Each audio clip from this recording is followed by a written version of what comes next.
बिस्मिल्लाहिर्रहमानिर्रहीम। अस्सलाम वालेकुम नाज़रीन, मैं हूं आपका मेज़बान दानिश अंसारी और आप देख रहे हैं मेरा YouTube channel Danish Ansari official. नाज़रीन, आज हम जिस शख्स से बात करने वाले हैं वो किसी तारुफ की मुताज नहीं, पाकिस्तानी अमेरिकन सोल्जर मलिक महबूब साहब। अस्सलाम वालेकुम मलिक साहब, कैसे हैं आप?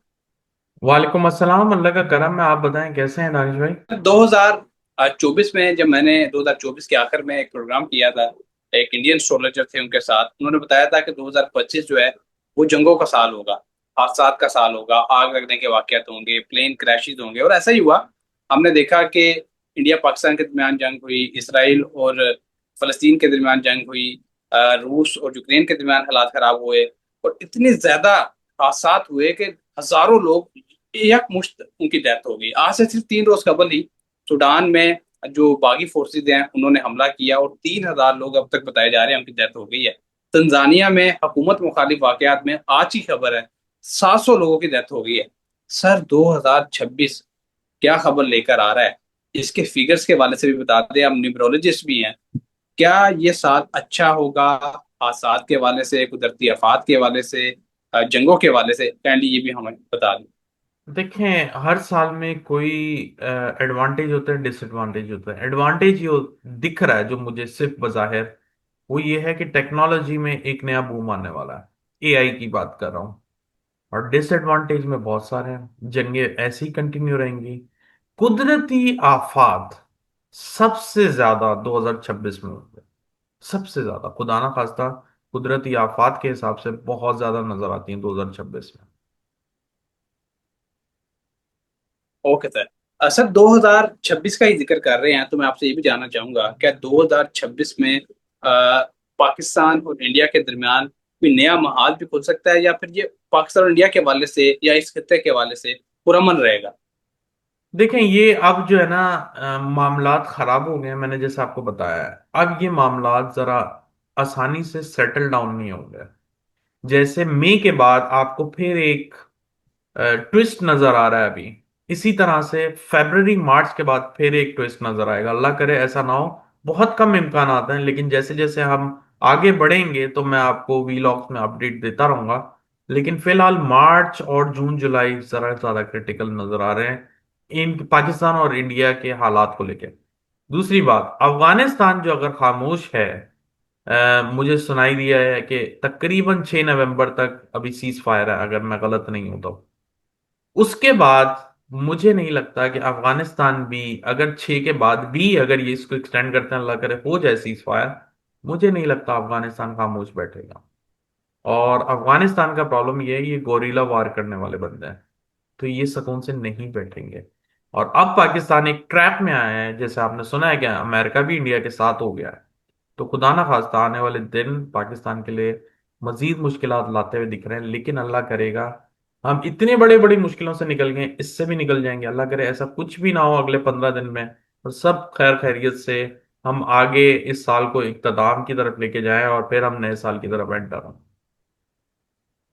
ओके सर, इसी बात को मैं थोड़ा सा कंटिन्यू कर दूं। हमारे डिफेंस मिनिस्टर ने आज ही ये बयान दिया है। उन्होंने कहा है कि हमारा सिर्फ एक दस्ता ही काफी है अफगानिस्तान के लिए, और अफगानिस्तान की हुकूमत का तख्ता पलटने की भी हम सलाहियत रखते हैं, जिस तरह हमने ये हुकूमत बनवाने में इनकी मदद की है।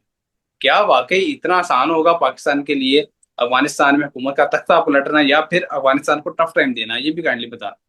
मुझे नहीं लगता इतना आसान होगा। जरूर ये बात है, आसान टारगेट है।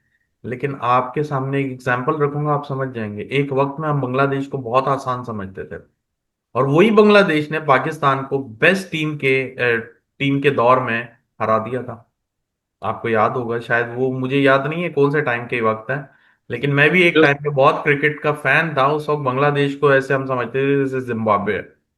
और उन्होंने जब वो टारगेट और चेज बिल्कुल। किया तो हम सब हैरान रह गए कि कैसे पॉसिबल है। तो इसलिए इस टाइम पे स्पेसिफिकली अगर सितारों की रोशनी में देखें तो पाकिस्तान के सितारे इतने अरूज पे नहीं है कि अगर वो ये बोले एक दस्ता लेके जाए। डेफिनेटली वो अपनी महारत की बात कर रहे हैं, अपने स्किल्स की बात कर रहे हैं, which is definitely true.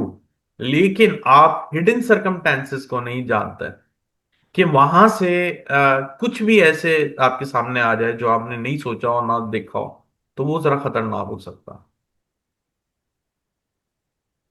Okay sir. Sir, programme का इख्तिताम करूंगा लेकिन आखिरी सवाल के साथ।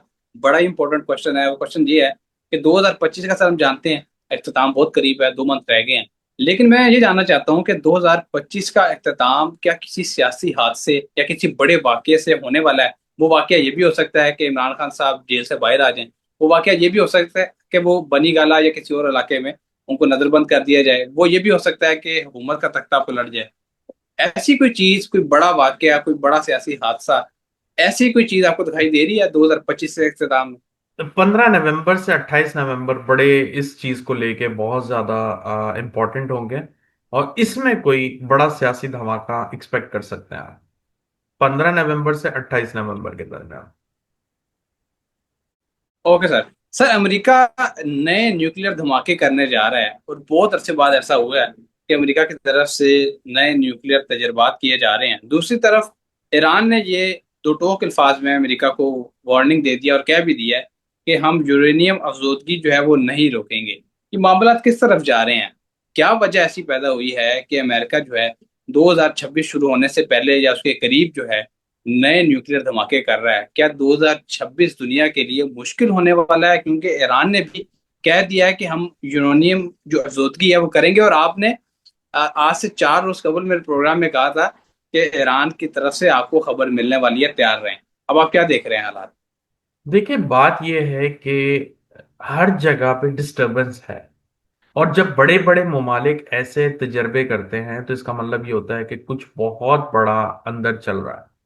और एस्ट्रोलॉजिकली हम लोग पहले से, जितने भी एस्ट्रोलॉजी कम्युनिटी के लोग हैं, वो ऑलरेडी प्रिडिक्ट कर चुके हैं कि 2027 से खुदा ना खास्ता अल्लाह ना करे, तीसरी जंग अजीम नजर आती है। तो जाहिर है जब हम एस्ट्रोलॉजर को नजर आती हैं तो जितने बड़े बड़े ओहदों पे बैठे होते हैं, आप क्या समझते हैं ये विदाउट एस्ट्रोलॉजर, अकल्ट साइंसेस के बगैर चल रहे होते हैं? नहीं, ऐसा नहीं है।